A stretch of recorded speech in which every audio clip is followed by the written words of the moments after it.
for allowing me to be your opening keynote speaker. We are in such an exciting time at the emergence and merger of technology and medicine. It's incredible. Just out of curiosity, how many of you in this room are doctors? Just raise your hands. Oh, this is great. I'm going to have fun with this audience for sure. Well, one of the first areas I'd like to talk about is the future of wearable technology. So just a quick question to the audience.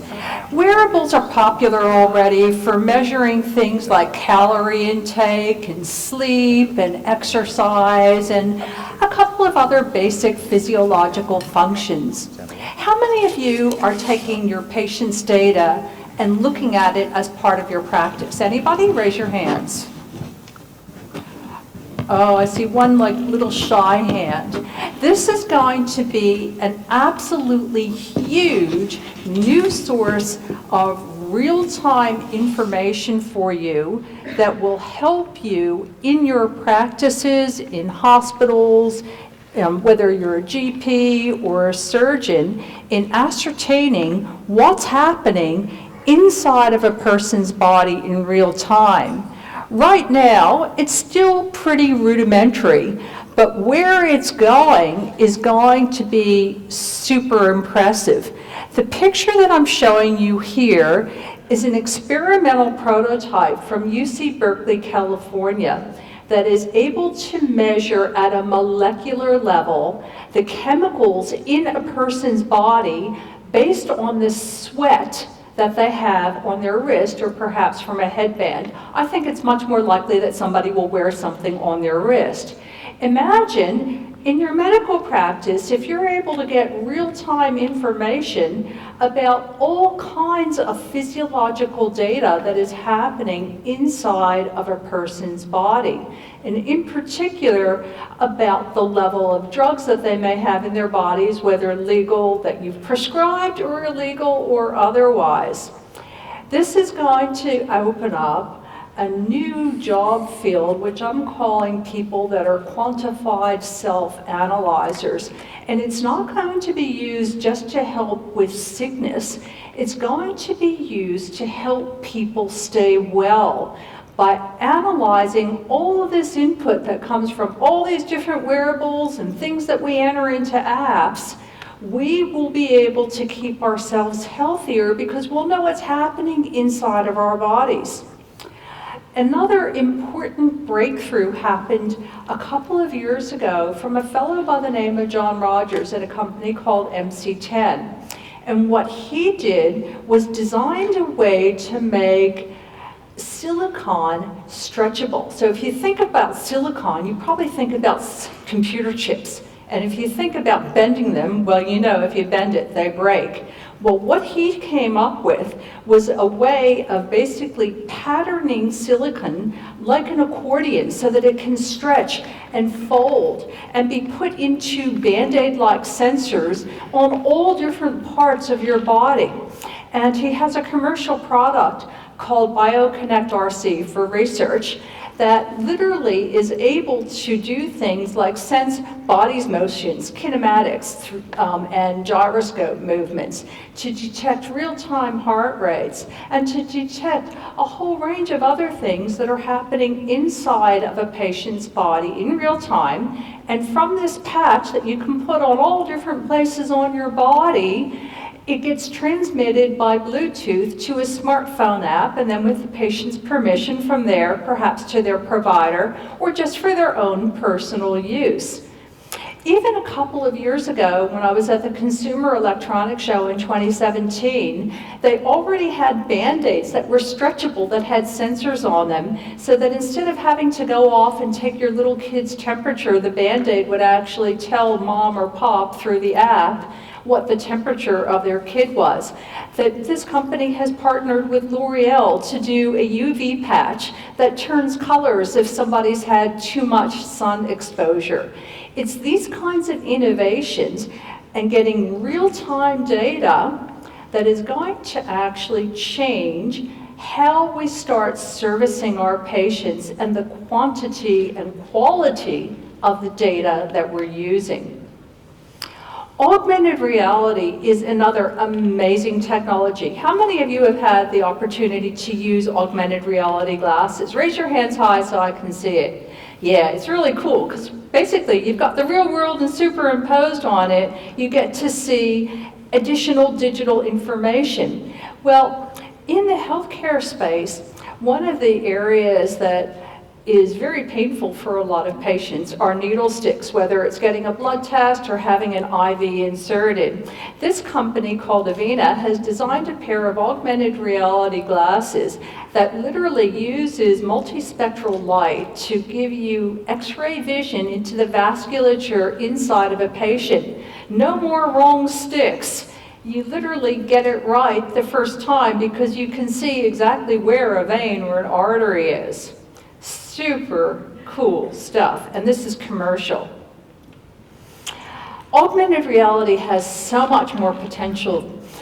This is a project that started at Oxford University, and I've been tracking it since 2015. It's from a neuroscientist who was looking to help people who were legally blind but still had some kind of peripheral vision. People with macular degeneration or glaucoma or retinitis pigmentosa, and they could sort of see but not make out enough details to really be able to do stuff on their own.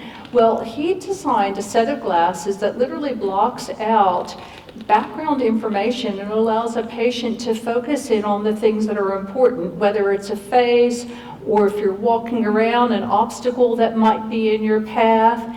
Initially, some of the prototype glasses were a bit kludgy, and you can see sort of how they occlude things. But right now, he's formed a company called Oxide, and these glasses are now commercially available for people. In fact, they present full color vision, and this lady is wearing a pair of the newer glasses, and she's able to read sheet music. Can you imagine being legally blind and being able to read sheet music? And it's because of augmented reality. Now, the cousin to augmented reality is virtual reality.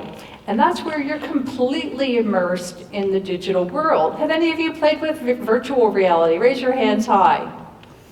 Well, there's a project that is called the Walk Again Project, based out of Brazil, but with a collaboration of scientists from all over the world. And what they did was they took 8 paraplegic patients who had spinal cord injuries, but their spine wasn't completely severed, so there was the potential for reconnecting nerves. And they used a combination of virtual reality, robotic exoskeletons, and brain-machine interfaces to allow these patients to literally regain feeling below their spine. So there were 8 patients in this study, which took place over a year's time. Step 1 was using the Oculus Rift virtual reality system to let them control virtual reality characters. And they were wearing these brain-machine interfaces, you know, like a bunch of electrodes basically in a skull cap.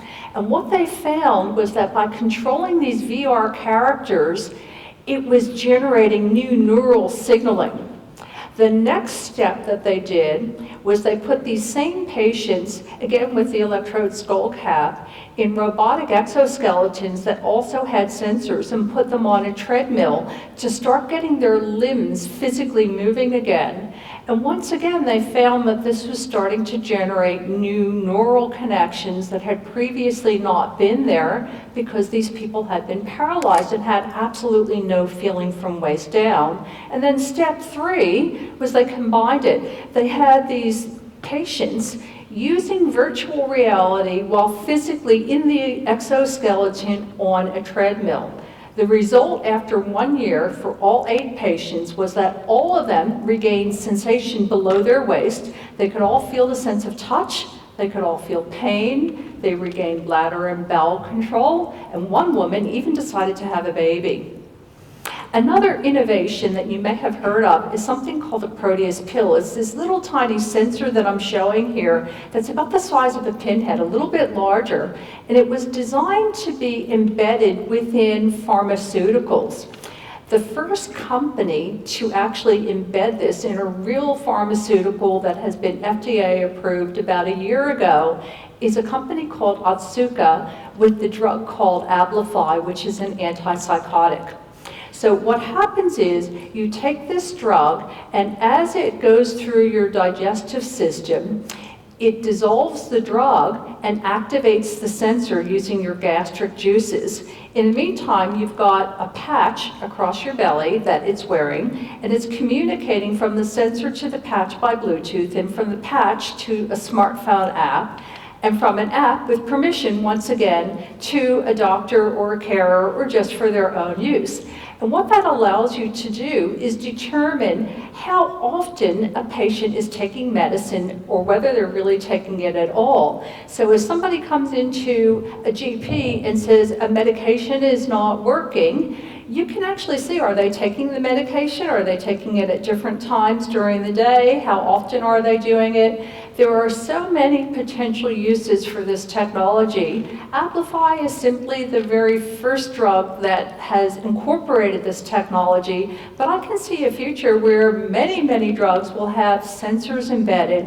And let's face it, you don't have to have schizophrenia to forget whether or not you've taken a pill at a certain time. Even just from a normal person's perspective, being able to look at an app and know when you've taken a drug is actually a very good thing.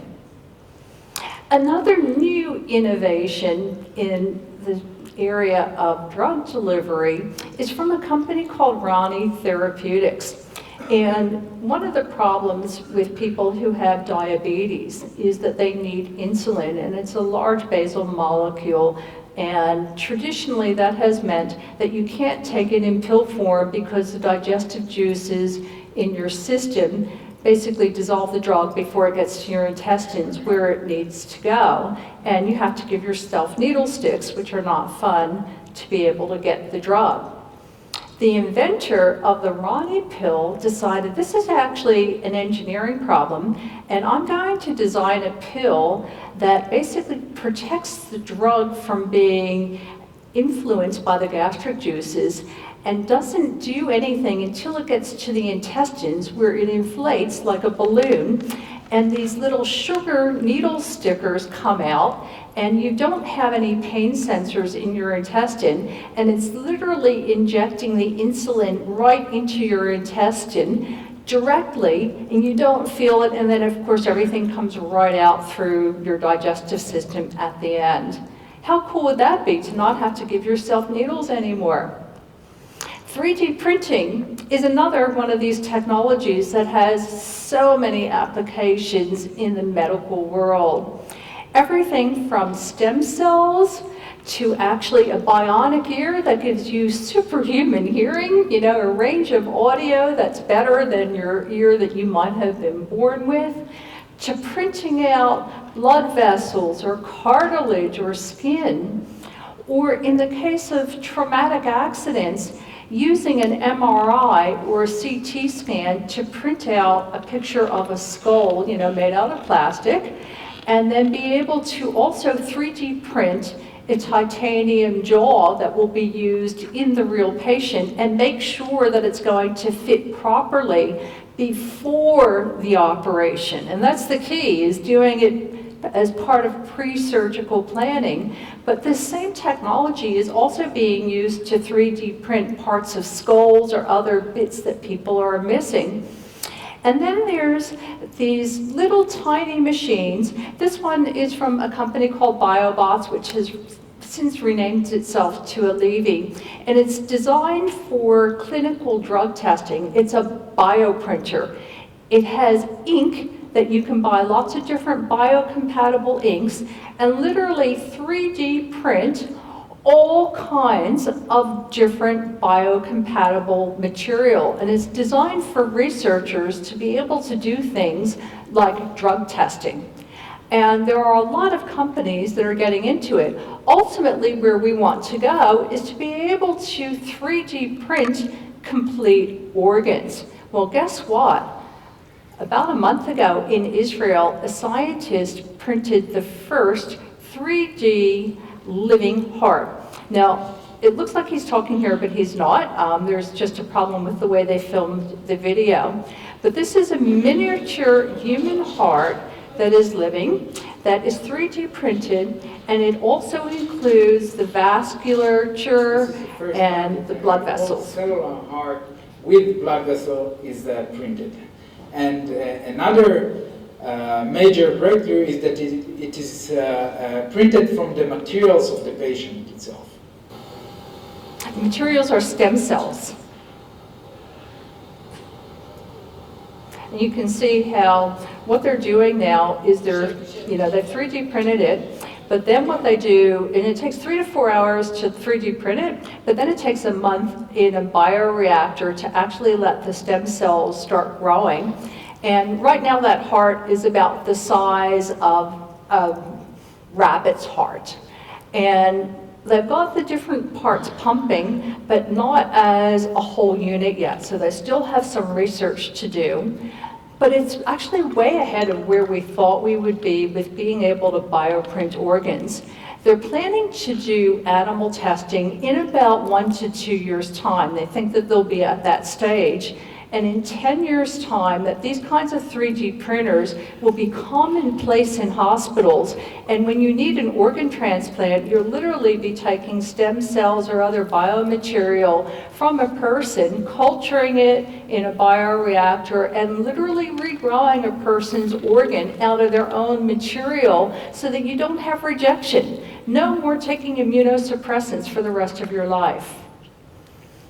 3D printing also has the potential to completely disrupt and revolutionize pharmacology.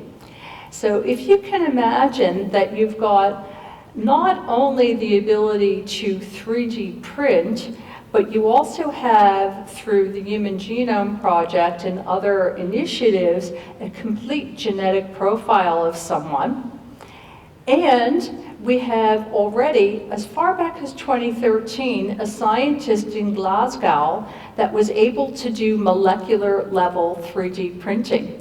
Imagine that your prescriptions in the future will be literally CAD files that you send to a 3D printer, and it will print out a drug that is designed particularly for a patient based on their exact physiology, on their weight and how they react to drugs.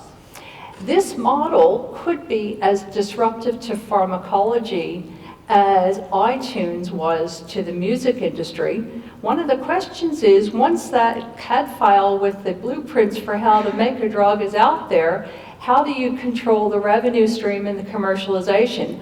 I actually think it's the commercialization side that's going to hold it back much more so than the technical side. There are also so many new medtech innovations.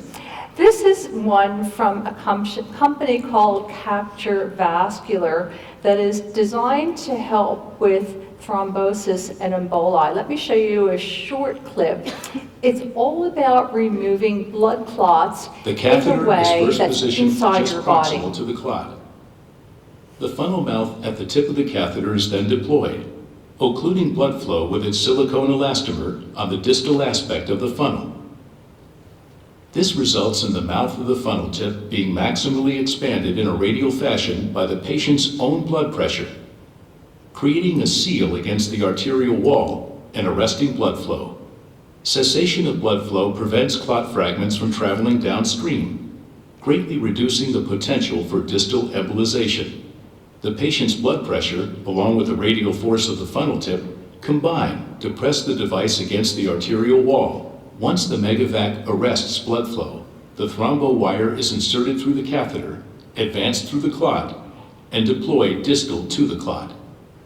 While applying suction with the megavac, the thrombo wire is retracted to simultaneously pull the clot into the funnel mouth and through the catheter. After complete clot removal, suction is discontinued and the catheter tip is undeployed, restoring distal blood flow. This is a commercial product. It seems like something out of science fiction. One of the advantages, apparently, of this particular product versus using balloons is that because it's using the patient's blood pressure and the side of their arterial walls to measure how far out to extend it, there's less chance of overextending, and there's no visible evidence of any intervention inside a particular artery or vein. It's designed for coronary surgeons, vascular specialists, and also for interventional cardiologists and interventional radiologists. And I haven't personally talked to the inventors of this product, but it seems pretty cool. And I'm wondering, has anyone in the audience heard of this or is using this in any of your hospitals? Raise your hands just so I can get a sense. A few, yeah, very cool. I'd love to hear your feedback afterwards. Let's have a chat. Another really interesting hidden science, if you like, is the use of biomagnetic electronic medicine. So basically using a pulsed electromagnetic frequency to help with deep healing. It's very similar to what we do with electricity and things like TENS machines, but would you believe that work on this started all the way back in 1865 with James Clerk Maxwell, a physicist, and was continued on with Nikola Tesla in the late 1890s, and was part of the medical curricula until 1910, where for reasons that are unknown, lost to history, suddenly it was taken out of the medical curricula. This kind of technology is able to help with so many different inflammatory conditions.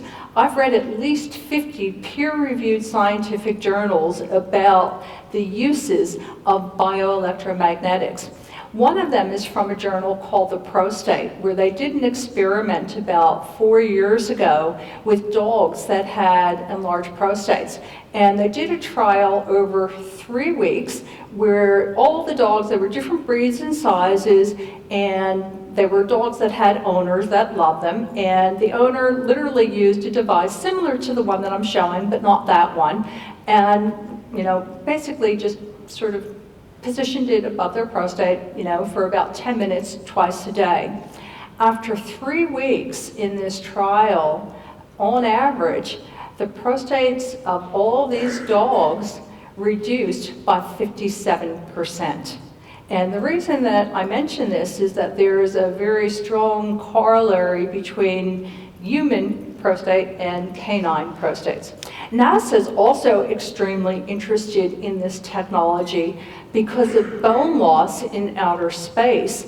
And it turns out that by using very low frequency magnetic current, you can actually open up heat shock protein 70 and allow bones to better absorb calcium and magnesium and mimic the effects of weight-bearing exercise.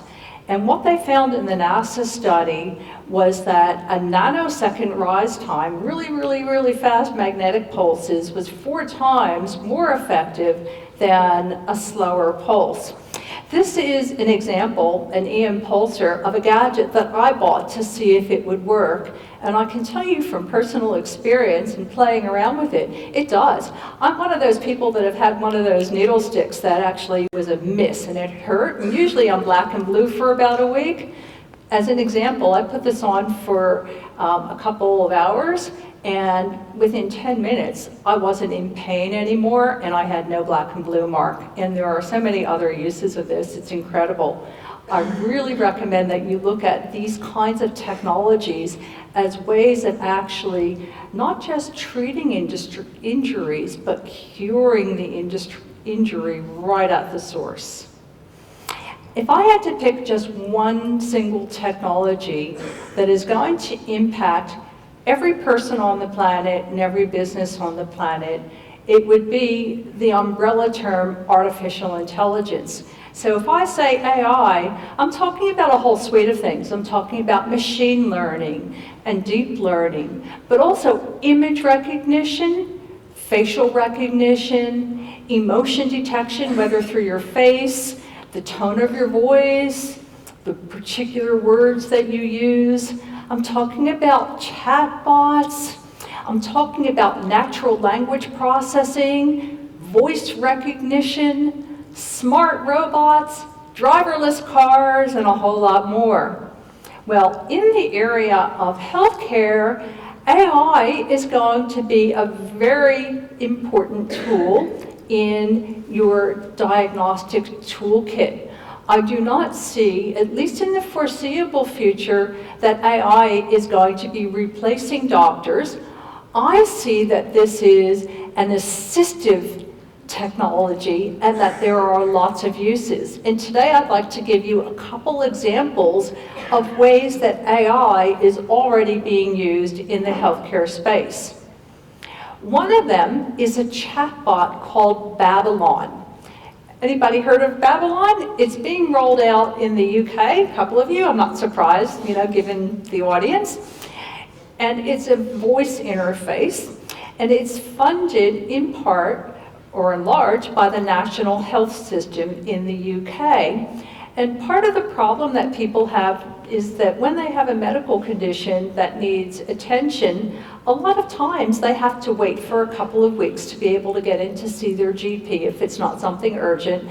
And sometimes people go straight to the hospital and are clogging it up from people who really do need intensive emergency care.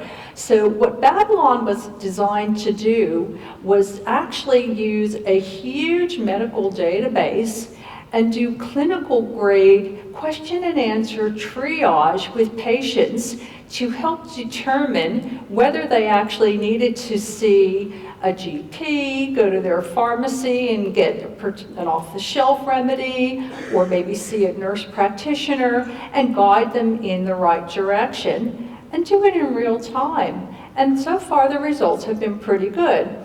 However, there are some drawbacks. When it comes to AI, the outputs that you get are only as good as the deep learning database that you use to teach the AI. So when they first rolled out Babylon in Rwanda, one of the things that they didn't take into impact was the local epidemiology where malaria is a very common disease. They've since corrected that.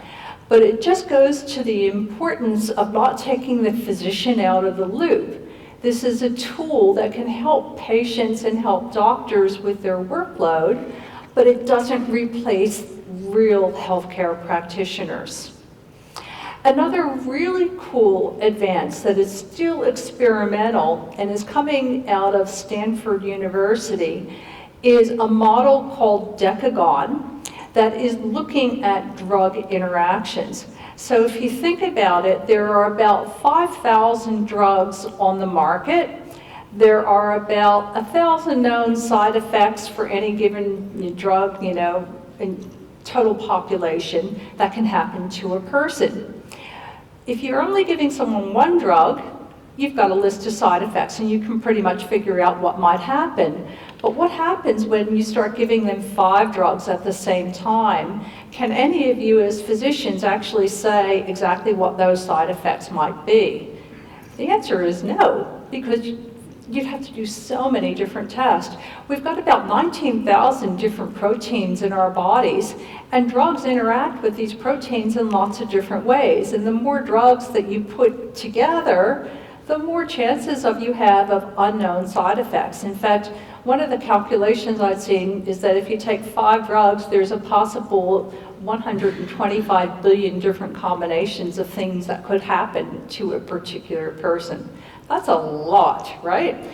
So right now this is experimental and they're only doing it with 2 drugs at a time, but already it picked out a side effect that was previously unknown in mixing Lipitor with Norvasc, and it figured out that there's a side effect for muscle inflammation that was previously not listed as a side effect between these 2 drugs. Can you imagine how handy it would be for a physician to be able to have an AI that's actually looking at all the drugs that a person is taking, and perhaps even over-the-counter supplements, and figure out what the potential side effects are going to be. Huge possibility here. Another way that AI can help in a general practice is with an app that was designed by a company called Derm Effects. It's called Visual DX. And literally, it works on an iPhone where you snap a picture of a dermatological condition. So GPs have a lot that they need to learn about, but they can't be an expert in absolutely everything, especially every single type of rash that might happen. This company has been collecting dermatological data for over 20 years, so they've got a huge database of pictures and things. So what happens is it's designed for physicians. You do it on a subscription basis. You take a picture of whatever condition the patient presents with, and you can also enter in other information such as part of the world that they might be in, medications that they're taking, and it searches its database and comes back with likely things that are wrong with a particular patient. And what's interesting about the way that this works is that since iOS 11, they've had machine learning built into the core iOS. So a lot of the patient data, literally in the processing, can be on board the iPhone rather than sent off into the cloud. And that was a big issue in the US because of HIPAA rules. But again, this is an extremely valuable type of tool that physicians will have in their little grab bag of toolkits to better diagnose patients. There has been a project that has now been going on for quite a number of years with IBM Watson in partnership with oncologists at Memorial Sloan Kettering. And what Watson and many AIs are great at is absorbing huge amounts of data. And frankly, for any human oncologist, it is almost impossible to keep up with every single new drug research paper released, every conference proceeding, every clinical drug trial, and match it up with patient histories, and even pick up little ET defects that might appear on a radiological image, where AI is great at pattern detection and pattern recognition. So with an AI, you can literally take all this different data, combine it with the patient history, present it to the oncologist with some conclusions, and the oncologist can actually test whether the predictive answer is appropriate for a particular patient. So once again, you're not taking the doctor out of the loop. What you're doing is you're giving doctors a tool that they did not already have and just simply do not have enough hours in the day to absorb that much information to help them better diagnose and treat patients. We're also seeing the physical instantiation of AI in robots, and it turns out that the first trials of robots in hospitals are happening right here in Queensland. And it started last year with Pepper, this cute little guy over here. And he was deployed up in Townsville in a trial that ended at the end of 2018. So as you can see, he's by a patient's bedside, but he was also deployed as a concierge, initially in the short stay unit, and then also in the main lobby to be able to give patient information, give people information about the hospital or even guide them around.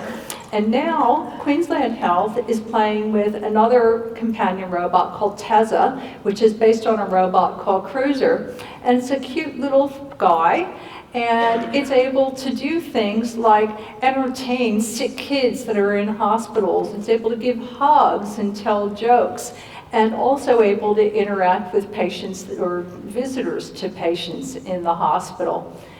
This is really cool, and it's again another new service opportunity that I'm calling robots as a service, because not every healthcare practice, even if they might want one of these, will want to take the time to hire roboticists to program them and run them and maintain and operate them. But there can be lots of businesses that actually have these companion robots and design them and set them up.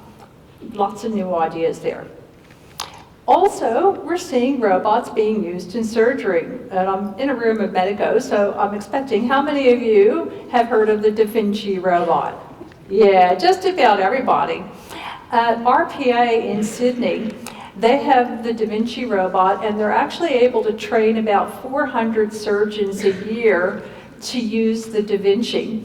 And one of the operations where Da Vinci is most likely to be used is in prostate operations. And what's turning out is that people who are operated on by the robot, under the guidance of a surgeon, mind you, they have less scarring, less bleeding, less pain, and require less time in the hospital. The downside is that it's expensive. Depending on what part of Australia you're in, it can cost between $10,000 and $30,000 for an operation. And if you're not insured, that's a lot of money. But even if you're insured, it's 5 to 10% out of pocket. We're also seeing experimental teensy little robots like this one from MIT that's an origami robot. It's encapsulated inside of an ice capsule, which melts as it goes through your digestive system. And one of the initial applications that they're envisioning is to help people who've swallowed button batteries that get lodged in their esophagus or their stomach. And it literally, it's controlled by magnets by the surgeon. It unfurls at the surgeon's command. And then literally it pries the button battery off of wherever it's become lodged.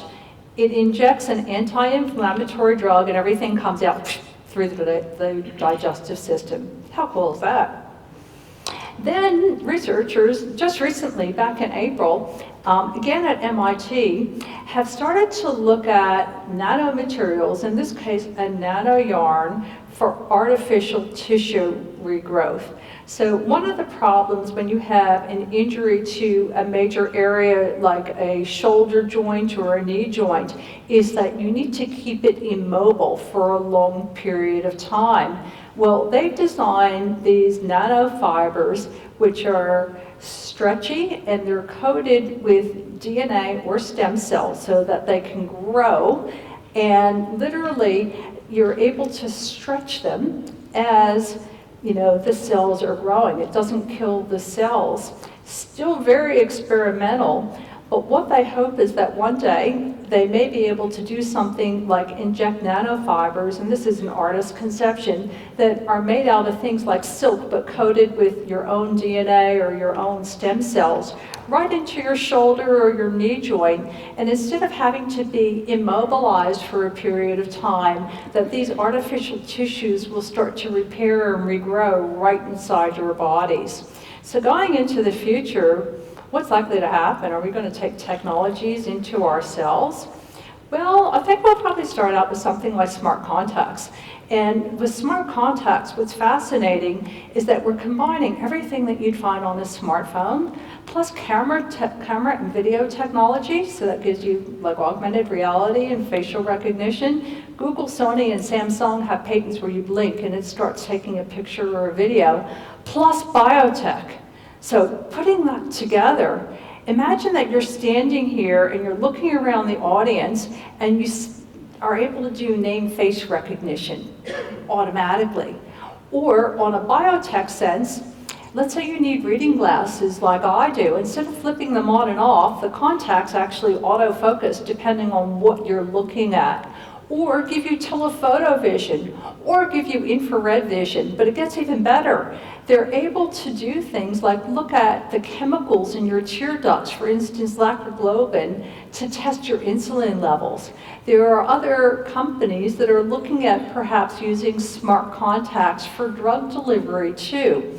What's fascinating about this is I've been tracking progress in smart contacts since 2014. And every year, it's 5 to 7 years out, and it keeps moving 5 to 7 years out and keeps moving. So I'm not sure exactly when this is going to come onto the market. It's not the ICT side that's really complicated, it's more the pharmacological side. And by the way, this picture up here is from Google in 2014. You see there's a lot of bits that are opaque. The smaller picture is Google from 2016. By the time it comes into market, it's going to be completely translucent, most likely made out of graphene. And it's harder than steel, but a great conductor of electricity and can be super, super thin. When this comes to market, it's going to be a game changer. People with smart contacts will have superhuman powers. Then let's talk about brain-machine interfaces. And this is an experiment from UC Berkeley. And it's funded by DARPA, US, part of one of the military agencies. They were given a research grant to start looking at how they can design brain-machine interfaces for soldiers. And they came up with basically, neural dust as a way of doing it. Right now, it's nanometer size. I'm sorry, it's millimeter size, but it will be going down to nanometer size. And instead of using radio frequencies, it's using ultrasound for telemetry, for getting information out of a patient. So they're testing it with rat fibers right now, and they've been able to successfully pick up information about what's happening inside our rats using these little brain-machine interface devices. But this is really just the very beginning of devices that we're going to have inside of our bodies that are going to be able to do things like help us control prosthetics, and someday in the future even monitor and fix things in our body. So imagine being able to monitor your heart condition, or monitor your kidneys and your pancreas, or any other condition, and if necessary, go off and do repairs. The potential for this is absolutely incredible, but I think we also need to look at privacy issues. If it's something that is owned by your employer, in this case the military, who owns that gadget that's inside of your body? So, we've got some ethical issues to think about as well. Genetic engineering is amazing, and in fact, with the Human Genome Project, it's estimated that by 2025, we'll have analyzed somewhere between 100 million and 2 billion human genomes. That's a lot. And already, you can get a complete genetic analysis for about USD between $400 and $500. And those analyses are going to come down in price to about $100. But moreover, as we start understanding more and more about the genetics inside of our body, they're going to give us more and more information, which is going to allow us to have individualized medical treatments, whether it be with 3D printing personalized drugs, or doing very personalized treatment plans based on the specifics of a person's genetics. This is an important factor in next generation healthcare. And stem cells are another major opportunity for advancing in healthcare. And right now it's a little bit hit or miss. Sometimes stem cells work and sometimes they don't. The most popular method right now of harvesting stem cells is taking your extra fatty bits that, some of us may not like so much, putting them, doing a little liposuction, not, to shape your body, but just to get some fatty tissue out, putting it into a centrifuge, spitting it out, taking the stem cells.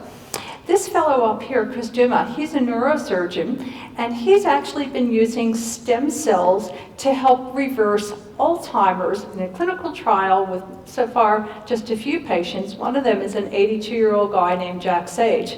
And what he did with Jack, who pays $10,000 per treatment and has had 8 treatments the last update that I had, which was a little while ago now, he drilled a hole into the back of his brain and he's injecting Jack's stem cells into his brain. Well, Jack's cognitive score went from, very low to where he can now recall events from his early working life, and his hippocampus has grown from the 5th percentile to the 45th percentile. Still very, very early days, but can you imagine reversing diseases like Alzheimer's? Whoa, that's amazing. Even more amazing is the thought of nanobots inside of our bodies, literally tiny little robots that are so small you'd need a microscope to be able to see them. Sounds like science fiction? Well, this is an artist representation of an experiment that's being done by the Chinese Neuroscience and Technology Institute in conjunction with Arizona State University, where they've designed nanobots that are a couple hundred nanometers across that are literally designed to treat cancer. So they have these bots that are literally DNA strands rolled up, coated with a special protein that recognizes cancer tumors.